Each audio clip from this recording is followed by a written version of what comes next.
നമസ്കാരം. ഓഹരി വിപണിയെക്കുറിച്ച് അടുത്തറിയാൻ സഹായിക്കുന്ന വീഡിയോ സീരീസിലെ മൂന്നാമത്തെ വീഡിയോയിലേക്ക് എവർക്കും സ്വാഗതം.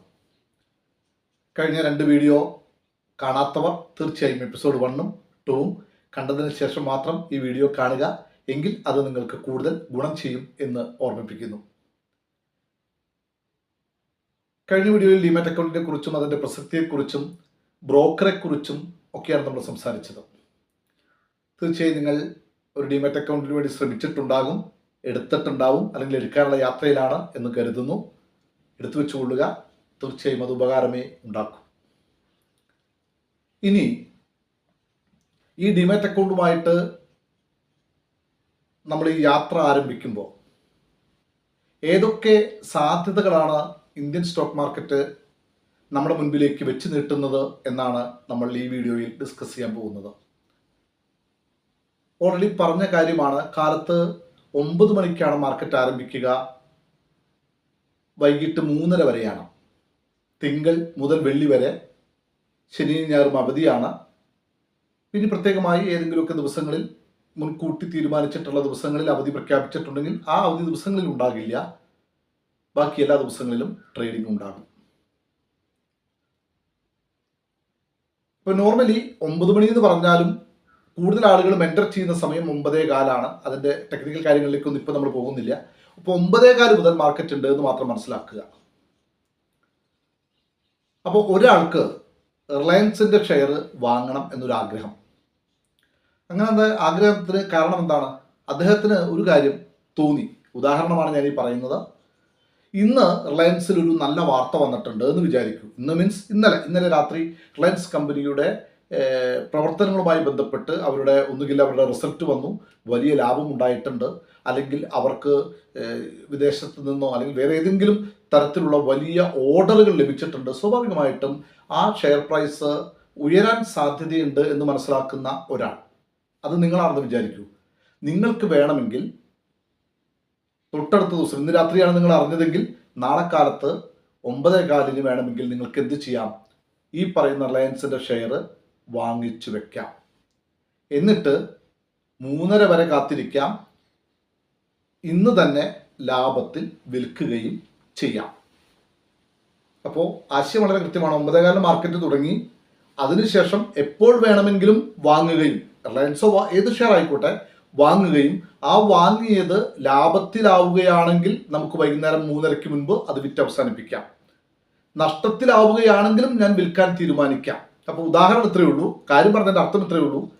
ഒരു ദിവസം കാലത്ത് മുതൽ വൈകിട്ട് വരെയുള്ള 9:15 മുതൽ 3:30 വരെയുള്ള സമയത്തിൻ്റെ ഉള്ളിൽ തന്നെ നമ്മൾ വാങ്ങുകയും വിൽക്കുകയും ചെയ്യുന്നുണ്ടെങ്കിൽ, അതായത് വാങ്ങിയ സാധനം വിൽക്കുന്നുവെങ്കിൽ അത്തരം ട്രേഡിനെ നമ്മൾ വിളിക്കുന്നത് ഇൻട്രാ ഡേ ട്രേഡിംഗ് എന്നാണ്. എന്ന് വെച്ചാൽ ഒരു ദിവസം തന്നെ വാങ്ങലും വിൽപ്പനയും നടത്തുന്നു. ഈ വാങ്ങലും വിൽപ്പനയും നടത്തുമ്പോൾ ലാഭം ഉണ്ടാക്കുക എന്നതാണ് ഉദ്ദേശം. പക്ഷേ ലാഭം ഉണ്ടായാലും നഷ്ടമുണ്ടായാലും ഞാനത് വിൽക്കുന്നു എന്ന തീരുമാനത്തോടെ ഒരാൾ ഒരു ട്രേഡിങ്ങിലേക്ക് കടക്കുന്നതിനെ, വാങ്ങൽ വിൽപ്പനയിലേക്ക് കടക്കുന്നതിന് നമ്മൾ വിളിക്കുന്ന പേരാണ് ഇൻട്രാഡേ എന്ന് പറയുന്നത്. ക്ലിയർ അല്ലേ? അപ്പോൾ ആരാ ഇൻട്രാഡേ ചെയ്യുക? ആ ഷെയറിൻ്റെ പ്രൈസ് ഇന്ന് മുകളിലേക്ക് പോകാൻ സാധ്യതയുണ്ട്, അതുകൊണ്ട് ഞാൻ ചെറിയ വിലയ്ക്ക് വാങ്ങി വലിയ വിലയ്ക്ക് വിൽക്കും എന്ന് കരുതുന്ന ഒരാൾക്ക് ഇൻട്രാഡേയിൽ ചെയ്യാം. ലാഭമുണ്ടാക്കാം, നഷ്ടവും ഉണ്ടാകാം. ഇതിൻ്റെ പ്രത്യേകത എന്താണ്? ലാഭമായാലും നഷ്ടമായാലും 3:30 നമ്മൾ അവസാനിപ്പിച്ചു. പിന്നീട് ഒരു തരത്തിലുള്ള മനസ്സമാധാനക്കേടും ഇല്ല. സുഖമായിട്ട് കിടന്നുറങ്ങാം. ലാഭമാണെങ്കിൽ ലാഭത്തെക്കുറിച്ച് നമുക്ക് സന്തോഷിക്കാം. സന്തോഷത്തിനൊക്കെ പരിമിതികളുണ്ട്, അതൊക്കെ ഞാൻ പിന്നീട് പറയാം. നഷ്ടമാണെങ്കിൽ ഇറ്റ്സ് പാർട്ട് ഓഫ് ഗെയിം എന്ന് മാത്രം മനസ്സിലാക്കുക. അത് മനസ്സിലാക്കി ആ നഷ്ടം ഇത്രയാണെന്ന് ബോധ്യപ്പെട്ട് സുഖമായിട്ട് കിടന്നുറങ്ങുക. അപ്പം നിങ്ങൾക്ക് ഏതൊരാൾക്കും വേണമെങ്കിൽ ഇൻട്രാഡേ ട്രേഡർ ആവാം. ഇതിനെക്കുറിച്ച് വിശദമായിട്ട് നമ്മൾ പിന്നീട് പഠിക്കും. കാരണം ജസ്റ്റ് ഒരു ബേസിക് ഔട്ട്ലൈൻ തന്നതിന് ശേഷം മാത്രം അടുത്തടുത്ത വീഡിയോകളിൽ നമുക്ക് അതിനെക്കുറിച്ച് ഫോക്കസ് ചെയ്ത് പഠിക്കാം. അപ്പോൾ ഇൻട്രാഡേ മനസ്സിലായി എന്ന് വിചാരിക്കുന്നു. നേരെ തിരിച്ചൊരു പ്രോസസ്സ് കൂടിയുണ്ട്. നമുക്ക് ആദ്യം വേണമെങ്കിൽ ഷെയർ വിറ്റിട്ട് അന്ന് തന്നെ തിരിച്ചു വാങ്ങാനുള്ള അവസരം കൂടി ഷെയർ മാർക്കറ്റിലുണ്ട്. ഞാനീ പറഞ്ഞത് മനസ്സിലായോ? മുഴുവൻ മനസ്സിലായിണ്ടാവില്ല തുടക്കക്കാർക്ക്. സാധാരണ നിലയിൽ ഒരു സാധനം വാങ്ങിയിട്ടല്ലേ നമുക്ക് വിൽക്കാൻ പറ്റുള്ളൂ. ഇവിടെ നമുക്ക് വേണമെങ്കിൽ ആദ്യമേ ഒരു സാധനം വിൽക്കാം, എന്നിട്ട് അന്ന് വൈകുന്നേരം കൊണ്ട് തിരിച്ചു വാങ്ങിയാൽ മതി. അപ്പോൾ വാങ്ങിയ വിലയും വിറ്റ വിലയും തമ്മിലുള്ള ഡിഫറൻസ് നമുക്ക് ലാഭമായിട്ട് കിട്ടും. അതും നമ്മൾ പിന്നീട് പഠിക്കും. അപ്പം ഞാൻ ഈ വിഷയം സംസാരിക്കാൻ വേണ്ടി മാത്രം ഇങ്ങനെ പറയുന്നു. ബൈ ചെയ്ത് വിൽക്കാം, വിറ്റ് തിരിച്ചു വാങ്ങാം. ഈ രണ്ട് പ്രോസസ്സുകളും ടെക്നിക്കലി അതിനെ വിളിക്കുന്നത് ലോങ് പൊസിഷൻ, ഷോർട്ട് പൊസിഷൻ എന്നാണ്. ഈ രണ്ട് പൊസിഷൻസും അല്ലെങ്കിൽ ഈ രണ്ട് ട്രേഡുകളും നമുക്ക് ഇൻട്രാഡേയിൽ ചെയ്യാം. ഇൻട്രാഡേ തിരഞ്ഞെടുത്താലുള്ള കുഴപ്പം എന്താണ്? ലാഭമായാലും നഷ്ടമായാലും 3:30 മുമ്പ് അത് വൈൻഡപ്പ് ചെയ്തിരിക്കണം. നമ്മൾ ചെയ്തില്ലെങ്കിൽ ആര് ചെയ്യും? ബ്രോക്കർ ആ ഒരു പ്രോസസ്സ് ചെയ്യും. അവിടെ വെച്ച് അവസാനിപ്പിക്കുന്നു ഇൻട്രാഡേ. എന്ന് വെച്ചാൽ ഒരൊറ്റ ദിവസം കൊണ്ട് ട്രേഡ് ചെയ്ത് ലാഭം ഉണ്ടാക്കുകയോ നഷ്ടമുണ്ടാക്കുകയോ ചെയ്ത് ട്രേഡിൽ നിന്ന് മാറി നിൽക്കാനുള്ള അവസരം ഇന്ത്യൻ മാർക്കറ്റ് തരുന്നു intraday. Second one swing trade. Swing SWING swing trade.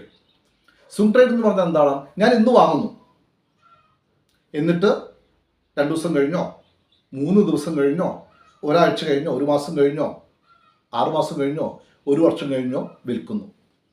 എന്ന് വെച്ചാൽ ഞാൻ വാങ്ങുന്നു, എനിക്ക് നല്ല പ്രതീക്ഷയുണ്ടാകും ഷെയർ ഇന്നല്ലെങ്കിൽ നാളെ കയറുമെന്ന്. അങ്ങനെ ഒരു പ്രതീക്ഷയോടെ ചെറിയൊരു ടൈമിലേക്ക്, ചെറിയൊരു കാലയളവിലേക്ക്, ആ കാലയളവ് എത്രയാണെന്നൊന്നും കൃത്യമായിട്ട് എവിടെയും രേഖപ്പെടുത്തിയിട്ടില്ല. ഓരോരുത്തരും പഠിപ്പിക്കുന്നവർ അവരുടെ ഇഷ്ടത്തിന് പറയുന്നേ ഉള്ളൂ. ചിലർ പറയും 6 മാസമാണ്, 1 വർഷമാണ്. എനിക്കെത്രേ പറയാനുള്ളൂ, അതിനെക്കുറിച്ച് ആധികാരികമായിട്ട് എവിടെയും പറഞ്ഞിട്ടില്ല. സ്വിംഗ് ട്രേഡ് എന്ന് പറയുന്നത്. സ്വിംഗ് ട്രേഡ് എന്ന് പറഞ്ഞാൽ എന്താ? ഞാൻ എൻ്റെ കയ്യിലുള്ള പൈസ കൊണ്ട് ഷെയർ വാങ്ങുന്നു, അത് എപ്പോഴാണ് ലാഭത്തിലാവുന്നത് അപ്പോൾ ഞാൻ വിൽക്കുന്നു. അത് 2 ദിവസം കഴിഞ്ഞ് ലാഭത്തിലായാൽ വിൽക്കാൻ ഞാൻ ആഗ്രഹിക്കുന്നുണ്ടാവാം, ഒരാഴ്ച കഴിഞ്ഞാകാം, 1 മാസമാകാം, 3 മാസമാകാം, 6 മാസമാകാം, whatever it may be. അതിന് വിളിക്കുന്ന പേര് സ്വിംഗ് ട്രേഡ് എന്നാണ്. അങ്ങനെയും ചെയ്യുന്നവരുണ്ട്. ഒട്ടും സമയമില്ലാത്തവരൊക്കെ, നല്ല തിരക്കുള്ളവരൊക്കെ ചെയ്യുന്നൊരു മെത്തേഡാണ് സ്വിംഗ് ട്രേഡ്.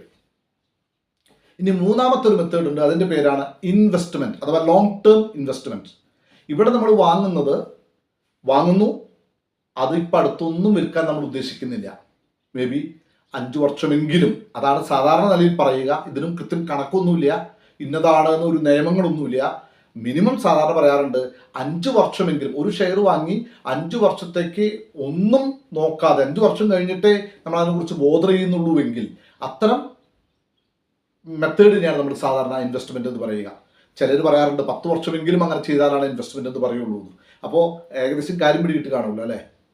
എന്ന് വെച്ചാൽ അടുത്ത 5, 10, 15, 20 വർഷത്തേക്ക് ഞാൻ വെൽത്ത് ക്രിയേറ്റ് ചെയ്യാൻ വേണ്ടി ചെയ്യുന്ന പ്രോസസ്സിൻ്റെ പേരാണ് ഇൻവെസ്റ്റ്മെന്റ്.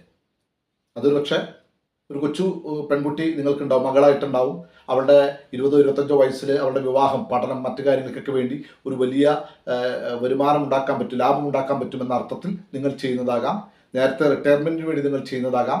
ഏത് കാര്യങ്ങൾക്ക് വേണ്ടിയാണെങ്കിലും ഒരു ലോങ് ടേം പർപ്പസോട് കൂടി നമ്മളൊരു ഷെയർ വാങ്ങി സൂക്ഷിക്കുന്നതിനെ വിളിക്കുന്ന പേര് ഇൻവെസ്റ്റ്മെന്റ് എന്നാണ്.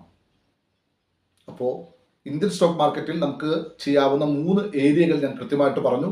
ഒന്ന് ഇൻട്രാഡേ, ഒരു ദിവസം ട്രേഡിംഗ് ഡേയിൽ വാങ്ങുന്നു, അന്ന് തന്നെ വിൽക്കുന്നു, അല്ലെങ്കിൽ വിൽക്കുന്നു, അന്ന് തന്നെ തിരിച്ചു വാങ്ങുന്നു. സ്വിംഗ് ട്രേഡ്, ഇന്ന് വാങ്ങുന്നു, 2, 3, 4, 5, 1 മാസം, 2 മാസം, 3 മാസം, 6 മാസമോ 1 ഇയറോ കഴിഞ്ഞിട്ട് നമ്മളത് വിൽക്കുന്നു. അതും നമുക്ക് ലാഭത്തിലോ നഷ്ടത്തിലോ വിൽക്കും, ഒക്കെ നമ്മുടെ ഇഷ്ടമാണ്.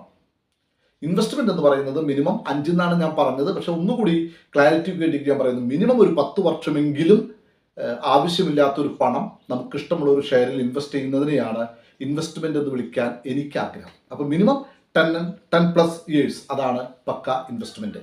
ഇത് 3നും അതിൻ്റെതായ മെച്ചങ്ങളുണ്ട്. തീർച്ചയായും അതിനെക്കുറിച്ച് നമ്മൾ അടുത്തടുത്ത വീഡിയോയിൽ വീണ്ടും സംസാരിക്കും. ഏകദേശം ഒരു ഐഡിയ കിട്ടിയെന്ന് വിചാരിക്കുന്നു. ഇതിനെക്കുറിച്ച് കൂടുതൽ അറിയാൻ ആഗ്രഹിക്കുന്നുണ്ടെങ്കിൽ, വിശദീകരണങ്ങൾ ആവശ്യമുണ്ടെങ്കിൽ കമൻറ്റ് ചെയ്യാനായിട്ട് മറക്കരുത്. നിങ്ങൾ വീഡിയോ കണ്ടതിൻ്റെ പ്രകാരം, കഴിഞ്ഞ വീഡിയോ പ്രകാരം ഡിമാറ്റ് അക്കൗണ്ട് ഉള്ളവരാണെങ്കിൽ നിങ്ങളുടെ ഡിമാറ്റ് അക്കൗണ്ട് ഏതൊക്കെയാണെന്നൊന്ന് മെൻഷൻ ചെയ്താൽ, കമൻറ്റിൽ മെൻഷൻ ചെയ്താൽ സന്തോഷമായിരിക്കും. നൽകിക്കൊണ്ടിരിക്കുന്ന എല്ലാ സപ്പോർട്ടിനും പ്രത്യേകം നന്ദി. പുതിയ ചാനലാണ്. ഇഷ്ടപ്പെടുന്നുണ്ടെങ്കിൽ, ഉപകാരപ്പെടുന്നുണ്ടെങ്കിൽ ലൈക്ക് ചെയ്യാനും ഷെയർ ചെയ്യാനും കമൻറ്റ് ചെയ്യാനും സപ്പോർട്ട് ചെയ്യാനും മറക്കരുത്. നന്മകളുണ്ടാവട്ടെ. Thank you all. Thank you very much.